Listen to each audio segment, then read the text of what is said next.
Wait, Josh, don't start the blower door test without me.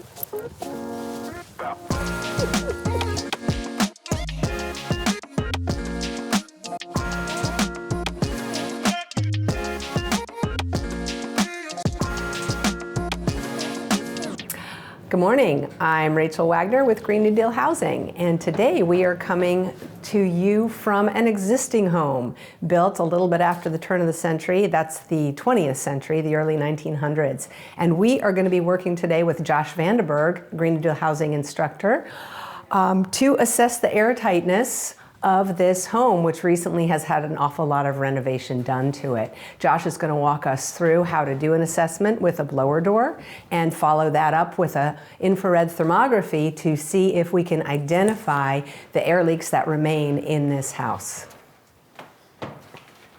Hey! Heck yeah. Heck yeah, I do. Okay, so we'll set up our system in the front door. It's a frame, a skin, a fan, and we're actually gonna be blowing air out of the building.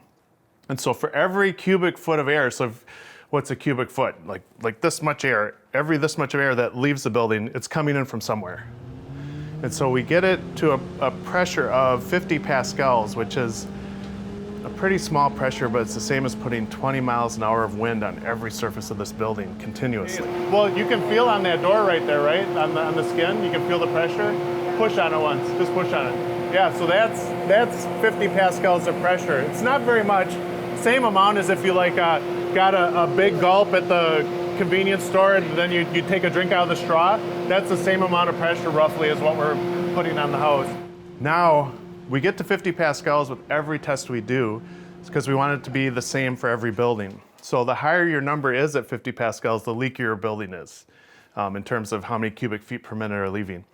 Now the other thing that's really important about air tightness is that the tighter the house gets, the higher the fresh air ventilation rates are going to be. So if we get this house really tight, that means when people are in it and occupied and we're living and breathing and bathing and cooking, we will want to exhaust that air out and exchange that for fresh air. So there's a couple of different ways of doing that.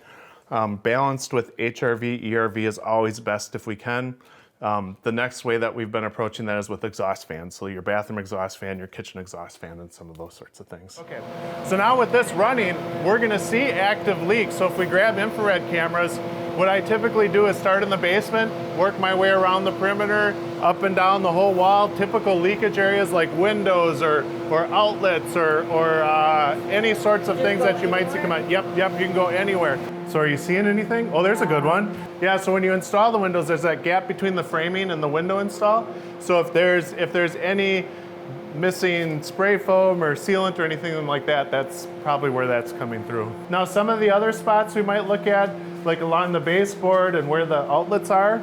Yep, that's what I seen right away was the outlet and the little hole right there. Okay. That.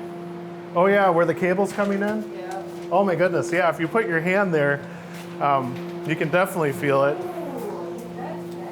And that's fixable though. That's a fixable one. Can you feel the breeze? Oh, you know what it is? Oh my God. Take a look. It's not your window where you've caulked, it's the existing wood frame. Yeah. The two pieces of wood, there's a joint. I'm feeling the air come through that joint. No kidding. Well, just feel here too. I mean, did you already feel that? No, not yet. Wow. It's outrageous. Oh dear. So that might be connected all the way up. All the way, I bet it is. We're gonna go up and find it. Oh yeah, I've been in houses like this before, yep. So we took a good look at the basement, first floor, now we're gonna see what we see upstairs. And what's really cool about that is we have both the walls that separate outside from in, but also parts of the ceiling too. So we should see some interesting stuff up there. Yeah, and that's a really tough detail because you have a layer that hits the floor that's not a ceiling, or I mean, not a roof. It's not a connection between inside and out. But now we've thrown an outside and in connection on that knee wall on top of something that isn't. So that's a really tough detail to get. And then it connects to the, usually where it connects to the roof there at the angle, there's no room for insulation or very little. Oh yeah. So I did some math. Yeah. You want to guess? For what? what ACH 50 we're at this house? 7.5. I wish. I said it. Yeah, 12 and a Okay. half. Oh, it's a small volume. Okay. So we used the laser measure down below. So we're at about, give or take, I mean, we just did a rough estimate, but we're at about 600 square foot per floor. It's not a big house. So we got 1,800 square feet. I multiplied that by 8 for volume. So we're looking at 14,400 cubic feet of air in this house. So I took that 3,000 CFM 50 you had read, although downstairs now it's 3,150, but we won't redo the math. It's bad enough. Perfect. So I used the 3,000 CFM 50. I multiplied it by 60. Yep. And then I divided it by the 14,400 cubic feet of air, and I came up with 12.5 ACH 50. Okay. Did I do it right? Yes, that's exactly right. Yeah. And I said this is one of the leakiest houses I've ever been a part of testing. But we have a couple of major bypasses. Yep.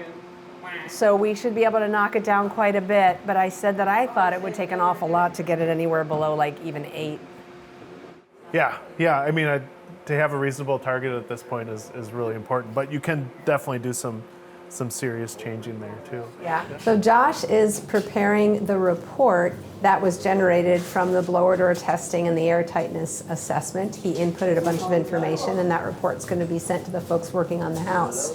Leah and I took notes about the measures that we identified that the crew is going to come back and do in order to try to improve that building air tightness. The crew is going to let us know when the measures are done. If they're completed with their measures by January 2nd, we are fortunate enough that Josh is going to be back up here to do some additional testing. We'll come back and do a follow-up test and see how much improvement they made with the building air tightness. Oh yeah, you should have it. You should start it all the way in the front, and then I'll kind of push it, and I'll be like, wait, Josh, don't start the test without me. Yeah. So you give me a 3, 2, 1, and then I'll push.